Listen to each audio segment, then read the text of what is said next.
Hai guys, perkenalkan kami mahasiswa Keperawatan B Angkatan ke-12 Universitas Citra Bangsa. Nama saya Felicita Ferdiani Lamen. Saya Francisca Itaria. Pada video kali ini kami akan membuat video mengenai penyuluhan penggunaan metode kontrasepsi pada pasangan usia subur. Selamat menyaksikan. Di sini kami sudah bersama dengan Kak Esti Humoen. Hai. Kak Esti Humoen di sini sebagai wanita usia subur yang akan kami berikan penyuluhan mengenai metode kontrasepsi. Selamat siang Kak Esti. Selamat siang. Kami akan memulai memberikan penyuluhan tentang alat kontrasepsi. Alat kontrasepsi adalah suatu cara untuk menghindari atau mencegah terjadinya kehamilan atau akibat bertemunya sel telur dan sel sperma. Tujuan menggunakan alat kontrasepsi di sini yaitu untuk membentuk suatu keluarga kecil yang harmonis dan juga keluarga yang sesuai dengan keadaan ekonomi atau keadaan sosial. Tujuannya yaitu untuk mengatur jarak anak. Contohnya, sebelum KST menggunakan alat kontrasepsi itu, jarak antara anak yang satu dengan anak kedua itu misalnya 1 tahun.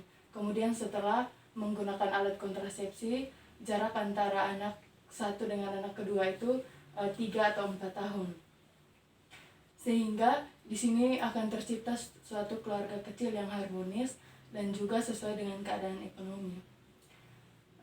Tujuan lain di sini yaitu KST bisa mempunyai banyak waktu untuk mengurus diri sehingga terciptanya suatu keadaan yang harmonis dengan suami. Berikut di sini adalah macam-macam alat kontrasepsi. Yang pertama itu metode kontrasepsi sederhana. Alat yang bisa digunakan yaitu senggama terputus dengan kondom.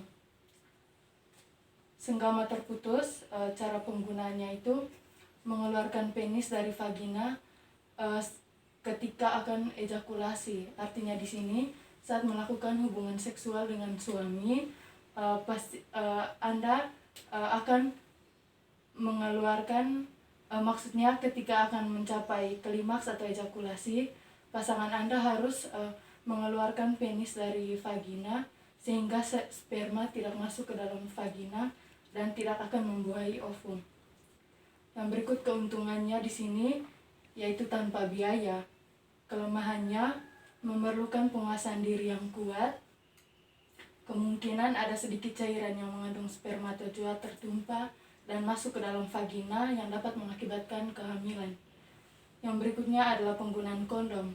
Kondom itu merupakan selubung atau karet atau sarung karet tipis yang dipasang pada penis sebagai tempat penampung sperma yang dikeluarkan pria pada saat senggama sehingga tidak tercurah pada vagina. Cara penggunanya di sini yaitu disarungkan pada penis dari ujung hingga pangkal pada saat akan melakukan hubungan seksual. Keuntungannya mudah, kita juga bisa murah dan juga bisa membelinya di apotik atau di tempat lain yang bisa kita jangkau. Berikutnya bisa dipakai sendiri, dapat mencegah penularan penyakit kelamin. Yang berikutnya kerugiannya itu selalu harus memakai kondom baru ketika akan melakukan hubungan seksual dengan suami. Yang berikutnya mengganggu kenyamanan saat senggama. Yang berikutnya dapat sobek jika menggunakannya dalam keadaan tergesa-gesa atau terburu-buru. Kadang juga menimbulkan alergi. Efek sampingnya alergi terhadap kondom, tetapi di sini juga jarang terjadi. Yang berikutnya lecet-lecet pada kemaluan pria akibat pemakaian yang tergesa-gesa atau kurang licin. Yang kedua adalah penggunaan metode kontrasepsi dengan alat ataupun obat. Yang pertama ada pil KB. Pil KB di sini berisi zat yang berguna untuk mencegah lepasnya sel telur dari indung telur. Pil KB ini ada 2 macam. Yang pertama itu pil KB yang berisi 21 tablet. Jadi 21 tablet ini diminum pada hari kelima saat haid.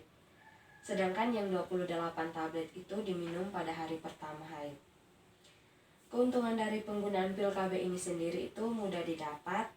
Terus dia bisa mengurangi rasa sakit pada saat KST haid misalnya. Terus dia juga cocok untuk pasangan usia subur yang barusan menikah.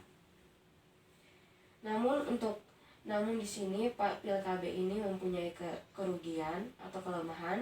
Jadi pil KB ini harus diminum secara rutin. Jadi ini cocok untuk orang yang tidak pelupa atau tingkat kedisiplinannya itu tinggi. Jadi tidak sibuk sehingga dia tuh mengontrol untuk meminum pil KB ini. Namun efek sampingnya itu bisa juga ada pendarahan, perubahan berat badan, ada juga yang pusing-pusing. Terus kelemahannya itu kesuburan dari KST itu akan kembali saat KST sudah berhenti meminum pil KB ini. Namun kesuburannya itu akan kembali lama. Terus ini tidak dianjurkan ketika KST sudah berusia di atas 30 tahun. Yang kedua, bisa juga dengan suntikan KB. Jadi suntikan KB ini dia juga sama seperti pil KB tadi, dia mencegah lepasnya sel telur dari indung telur. Selain itu dia suntikan KB ini dia akan mengentalkan lendir mulut rahim, jadi sperma itu tidak bisa masuk ke dalam rahim. Untuk suntikan KB ini di saatnya itu ada dua, ada Depo-Provera dan juga Noretrat. Kalau untuk Depo-Provera ini disuntikan tiap 3 bulan sekali. Sedangkan kalau Noretrat itu setiap 2 bulan sekali.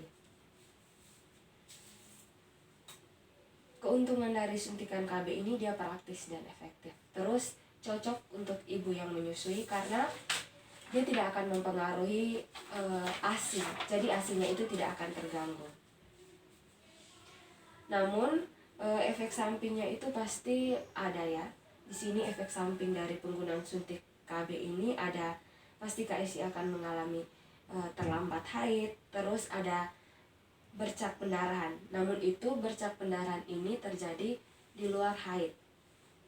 Terus ada keputihan, ada timbul jerawat, dan juga perubahan berat badan. Yang berikutnya itu ada jenisnya susu KB atau implan. Jadi susu KB atau implan ini biasanya itu berisi tablet ya. Jadi kapsul kecil itu akan dipasang di bawah kulit.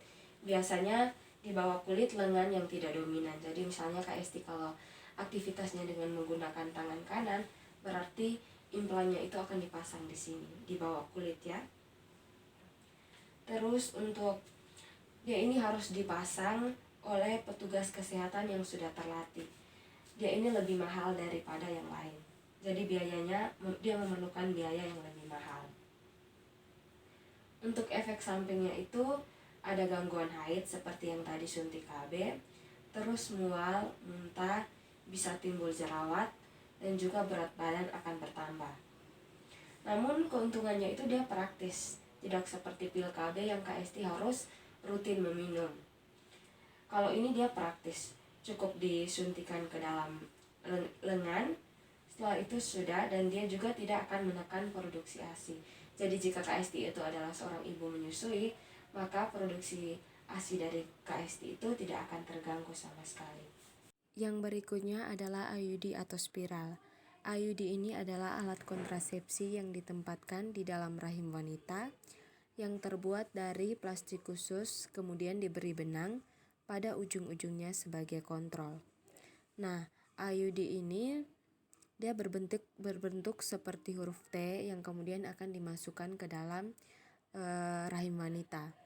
Jadi dia itu dipasang pada rongga rahim wanita oleh dokter ataupun bidan yang terlatih. Keuntungannya itu dia praktis, ekonomis, aman, dan juga mudah dikontrol. Nah, namun dia juga ada efek sampingnya, yaitu seperti ada rasa nyeri, kemudian mulas setelah pemasangan, terus ada bercak-bercak pendarahan juga. Yang berikutnya adalah kontrasepsi mantap. Di sini ada dua. Yang pertama vasektomi pada pria dan tubektomi pada wanita. Vasektomi pada pria yaitu saluran sperma atau vas deferens akan diikat atau dipotong, bahkan akan dihilangkan. Yang berikutnya adalah tubektomi pada wanita, itu artinya pemotongan atau penutupan tuba falopi sehingga sel telur tidak bisa masuk ke rahim dan juga tidak dapat dibuahi. Keuntungan dari penggunaan kontrasepsi mantap ini yaitu efektif dan proses operasinya juga cepat. Kelemahannya di sini yaitu harus dengan tindakan pembedahan dan juga tidak dapat dilakukan pada orang yang masih ingin mempunyai anak. Efek sampingnya di sini yaitu akan terjadi pendarahan dan juga infeksi. Oke, baik Kak Esti, tadi itu adalah penjelasan singkat dari kami mengenai metode kontrasepsi beserta dengan kelebihan, kekurangan, dan juga efek samping dari setiap metode kontrasepsi. Jadi di sini ada leaflet yang sudah kami siapkan. Di situ berisi jenis-jenis metode kontrasepsi yang tadi sudah kami jelaskan dan juga berisi gambar. Mungkin dari Kak Esti, apakah ada pertanyaan mengenai penjelasan kami mengenai metode kontrasepsi tadi? Tidak ada pertanyaan. Terima kasih Bu Perawat, karena dengan penjelasan ini bisa menambah informasi bagi saya. Kelak jika saya mempunyai pasangan, kami dapat memilih metode mana yang cocok untuk kami gunakan. Oke, baik. Terima kasih juga Kak Esti untuk waktunya. Terima kasih. Nah, jadi tadi itu adalah video singkat dari kami mengenai penyuluhan tentang metode kontrasepsi. Terima Terima kasih. kasih.